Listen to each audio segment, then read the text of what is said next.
सबको नमस्कार।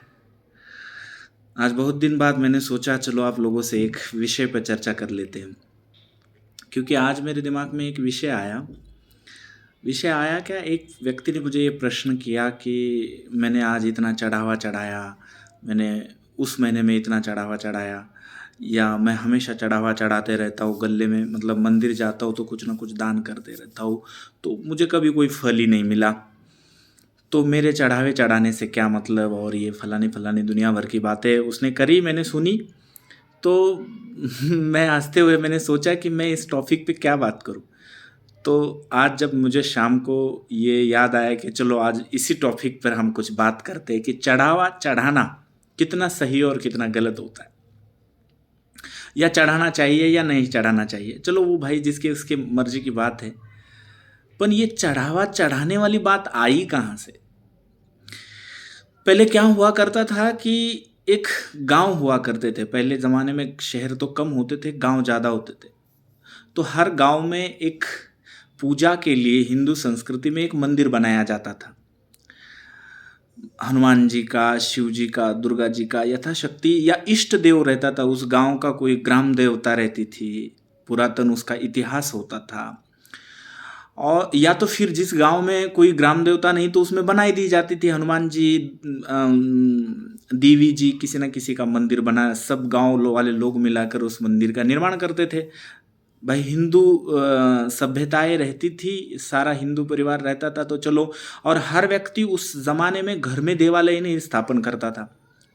गांव में जो देवालय रहता था उसी गांव के देवालय में सब लोग नित्य नियम से, हनुमान जी का मंदिर होगा तो नित्य नियम से शनिवार मंगलवार को जाएंगे, हनुमान जी को जल चढ़ाएंगे, नहलाएंगे, नारियल फोड़ेंगे।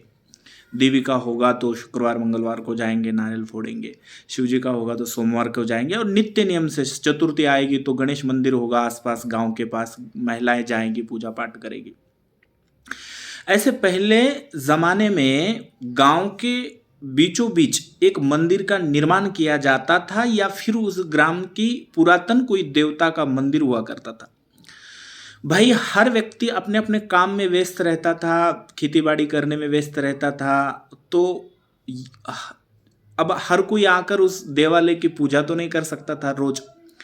इसलिए ग्रामस्थ क्या करते थे, पूरे ग्रामस्थ मिलाकर वहां पर मिलकर सब बैठकर एक पुजारी रखा करते थे, एक सात्विक, जिसको चार वेद धर्मशास्त्र का ज्ञान हो, दो चार आरतियाँ, भगवान की आरतियाँ आती हो, श्लोक आते हो, या ये मान लीजिए कि हिंदू शास्त्र का जिसको ज्ञान है, ऐसे एक व्यक्ति को, पुरोहित को या आचार्य को बुलाकर उस मंदिर में पूजा करने के लिए रखा जाता था। ये मान्यता हुआ करती थी कि चलो हर व्यक्ति यहाँ आकर अपना पूजा में योगदान तो नहीं दे सकता, पर यदि कोई पुजारी रख दिया जाए तो नित्य नियम से उस देवालय का वो स्वच्छता रखेगा, स्वच्छ रखेगा, पूजा करेगा, भगवान को नहलाएगा, पूजा पाठ करेगा, आरती लेगा, हर तिथि, हर नक्षत्र, हर त्योहार पर उसकी सजावट करेगा।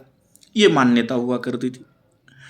अब क्या होता था कि उसके लिए, अब भाई एक पुजारी रखना है तो उसका अब उस पुजारी का घर है, उसकी भी फैमिली है, हो सकता है कोई अविवाहित हो या ज़्यादातर विवाहित ही रहते थे, तो उसका भी पालन पोषण का सवाल आता था। अब ऐसा तो नहीं कि पुजारी को हर रोज एक व्यक्ति 365 दिन वो बेचारा घूमते रहेगा, हर दिन एक व्यक्ति के घर जाएगा, खाना खाएगा, या कपड़े की जरूरत पड़ेगी तो हर एक के कपड़े पहनेगा, ऐसा तो नहीं हुआ करता था ना। हुआ क्या करता था कि फिर वो सब ग्रामस्थ मिलकर एक वर्गनी तय करते थे, या एक आगाज कर देते, बता देते थे कि उस मंदिर में जाए तो चढ़ावा चढ़ाया जाए। सब लोग मतलब चढ़ावे के लिए एक गल्ला रखते थे, उसमें चढ़ावा चढ़ा देते थे। तो उस चढ़ावे से क्या हुआ करता था कि ऐसा तो नहीं कि अगर मंदिर को पेंट करना हो, कोई साफ सफाई करनी हो, या कोई डेकोरेशन करना हो, या कोई भी चीज़ का उसमें निर्माण बदलाव करना हो, तो उसके लिए वर्गनी लिया जाए, या तो फिर भाई वहाँ पे जो गल्ला रखा है उस गल्ले से जो दैनिक या महीने में या साल में जो पैसा निकलता है, उस पैसे से उस पुजारी का घर चले, उस पैसे से वो पुजारी को तनख्वाह देने की ज़रूरत ना पड़े, वो पुजारी से उसको अच्छा खासा पैसा वहाँ से मिलता था। इसलिए उस गल्ले की निर्मित की थी। चढ़ावा चढ़ाने की पद्धति जो आई थी इसलिए आई थी कि एक वहाँ बैठा हुआ पुजारी, उसका पालन पोषण हो जाए, मंदिर का पेंट वेंट खर्चा निकल जाए।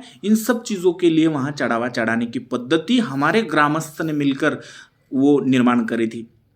धीरे धीरे क्या हुआ कि यही पद्धति विकसित हो गई और लोगों को लगने लगा कि चढ़ावा चढ़ाना मतलब भगवान को प्रसन्न करने के लिए चढ़ावा चढ़ाना जरूरी है।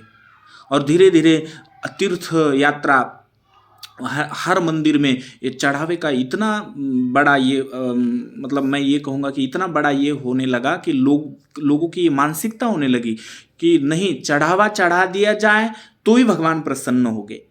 तो फिर अनेकों अनेक चढ़ावा चढ़ने लगा।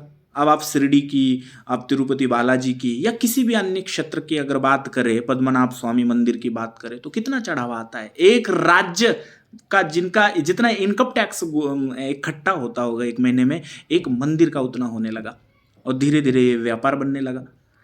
तो भाई मुझे बताइए, आप जब चढ़ावा चढ़ाते हो तो ईश्वर ने तो नहीं कहा आपको कि मुझे दक्षिणा दे दो, मैं तुम्हारा भाग्य बदल दूंगा, भविष्य बदल दूंगा। तो भाई तुम्हें चढ़ाने से, मैं तो चाहता हूँ, मेरी सीधी सीधी राय है कि चढ़ावा चढ़ाने की कोई ज़रूरत नहीं आपको। यथाशक्ति आप उसकी जन सेवा करिए, अपाहिज को दीजिए, जिसको ज़रूरतमंद है, जो बीमार है, उसको बीमारी के लिए पैसा नहीं है, उसको दे दीजिए, आपको पुण्य मिलेगा। पर गले में पैसा डालने से बिल्कुल आप पुण्य की अपेक्षा मत करिए। उससे हो सकता है कि वहाँ के लोगों का या मंदिर का कुछ निर्माण में कोई काम आ जाए, पर उससे यदि तुम बेनिफिट की अपेक्षा करते हो कि मैंने गले में पैसे में डालता हूँ, हे भगवान डाल दिया पैसा, प्रसन्न हो जाओ, तो बिल्कुल ये गलत है। यदि तुम्हें प्रसन्नता चाहिए, यदि तुम रिजल्ट चाहिए, तो जाओ भूखे को खाना खिलाओ, मरीज है उसको ट्रीटमेंट के लिए पैसा दे दो, जिसको आवश्यकता है उसको दे दो। वहाँ से आपको रिजल्ट की अपेक्षा आप कर सकते हो, वो जायज़ है और वहाँ से मिलेगा भी।